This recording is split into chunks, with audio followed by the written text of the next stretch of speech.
إن كل ما يصدر من أصحاب العقائد، لاحظ قلنا ما منكر عقلا، ما منكر ذوقا وعقلا، ما منكر منهجا، كل ما صدر من أصحاب العقائد المنحرفة كالكيسانية أو الزيدية أو الظاهرية أو الغلاة أو الخطابية ونحوهم، أو النواصب والأمويين وغيرهم من فرق الضلالة والانحراف عن الحق من السنة والشيعة، كل ما يصدر من هؤلاء من منكرات فنتوقف فيه وإنه كذب باطل فاسد.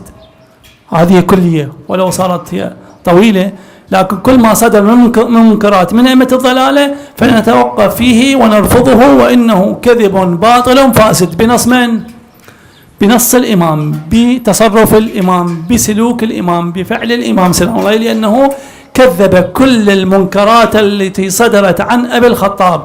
وقلنا ما هي العلة، التفت جيدا، بمعنى أننا انتزعنا، تسمعون علة الحكم وعلة الحكم والحكمة من الحكم، هنا انتزعنا علة الحكم. ما هي العلة في التكذيب؟